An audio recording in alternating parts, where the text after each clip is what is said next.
नमस्कार जय जगन्नाथ मोर प्रिय ओडिशार भाई और भौणी माने गतकाली ओडिशार पूर्वतन मुख्यमंत्री तथा विरोधी दल नेता माननीय नवीन बाबू एक वीडियो वार्ता जारी करिसेंती जेउथिरे से एमएमडीआर अमेंडमेंट बिल 2026 को विरोध करने कथा कहिसेंती।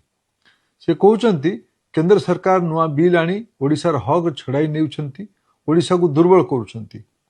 तेबे आज मु आपण मानक सामने सत्य रखिबाकू चाहूची।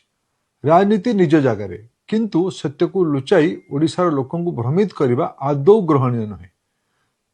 माननीय नवीन बाबू आपण सुविधावादी राजनीतिक फायदा नेबापी जो प्रयास कर ठीक नुहे। मोदी सरकार आनी नुआ एमएमडीआर बिल होउची देशर खनि सुरक्षा और ओडिशा भली खनि संपन्न राज्यगुड़िकर आर्थिक भविष्य एक ऐतिहासिक पदक्षेप। पूर्वरु राज्यगुड़िक खनि गुड़िक उपरे 14 प्रकार अलग अलग अत्यधिक टिकस लगाउथिले। एमएमडीआर बिल धारा 9D राज्यगुड़िकरू मूल राजस्व को न छड़ाई मल्टी लेवल टैक्स बोझ को रखा एक स्पष्ट सीलिंग निर्धारण करुछि।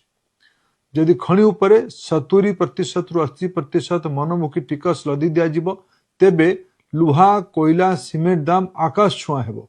ओडिशा समेत भारतर अर्थनीतिर सप्लाई चेन प्रभावित हेबो। इंडस्ट्री एवं इंफ्रास्ट्रक्चर डेवलपमेंट बाधा प्राप्त हेबो। ओडिशार साधारण मध्यवित्त परिवार टीए घर तैयारी करबा पई लुहा रड और सीमेंट किनिबा कष्टकर हेबो। या सहित साइकेल मोटरसाइकेल ट्रक और ट्रैक्टर दाम मध्य बढ़िवार संभावना अछि।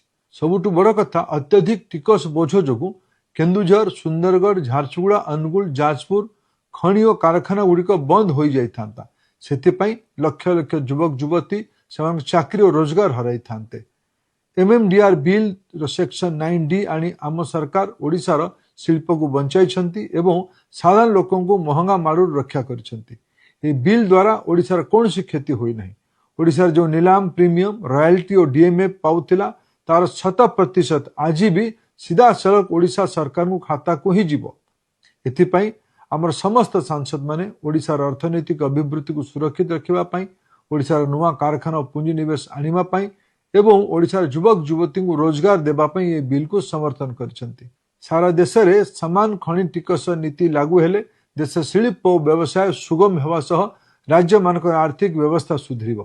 तेबे गतकाली ओडिशार विरोधी दल नेता माननीय नवीन बाबू जहाँ कहिसंती ता ओडिशावासी को भ्रमित कला भलिया।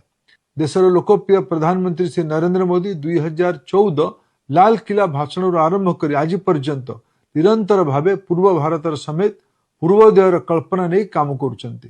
तांको बाबदरे प्रश्न उठाइबा पूर्व नवीन बाबू निजर 24 वर्ष रिपोर्ट कार्ड देखि आत्मसमीक्षा करबा दरकार। आदरणीय नवीन बाबू मु किछि तथ्य आपन मने पकेबा पई चाहूची। आपण क्षमतारे थिबा बेले 2004 मसियार ओडिशार वार्षिक खनि राजस्व आय थिला 1000 कोटी टंका। आपण शासन रहिबा भितरे 2014 मसिया पर्यंत अर्थात जो पर्यंत मोदी सरकार खनि नीतिर संस्कार आनि नथिले सेते बेले यही खनि राजस्व मात्र 5000 कोटी टंकार सीमित रहिथिला। कारण सेते बेले माइनिंग कंपनी मानकू साग माछ दर रे खनि बंटा जाउथला। एहा सह भाई बंधु कुटुंब हिसाब रे ओडिशार निर्दिष्ट केतक परिवार गुड़ी को खनि टेकी दिया जाउथला। 2014 रे केंद्र प्रधानमंत्री नरेंद्र मोदी सरकार रे आसीथिले। 2015 रे मोदी जी एमएमडीआर आईन रे ऐतिहासिक संशोधन आनिथिले। या फल रे मनमुखी खनि देवा बंद हैला। आलोकेशन रु ऑक्शन प्रक्रिया आरंभ हैला। ऑक्शन प्रक्रिया को बाध्यतामूलक करागला। ये ऑक्शन प्रक्रिया माध्यम रे मोदी सरकार खनि आवंटन रे पारदर्शिता आनिछंती। या सहित एड वैल्यूरियम रॉयल्टी को मध्य 10% रु 15% को वृद्धि करछंती। तत्सहित राज्य रे जनहितकर योजना कार्य पाई डीएमएफ व्यवस्था मध्य करागला। 2015 पूर्वरु ना प्रीमियम व्यवस्था थिला ना एड वैल्यूरियम रॉयल्टी वृद्धि करा जायतिला ना डीएमएफ व्यवस्था थिला। 2015 एमएमडीआर आईन जोगु जेउ खनिज आय 5000 कोटी टंका रे अटकी थिला ताहा 10 गुण वृद्धि पाई आज प्राय 50,000 कोटी टंका रे पहुंची। एथि सहित डीएमएफ पांठी जरिया रे ओडिशा को 37,000 कोटी टंका मिली।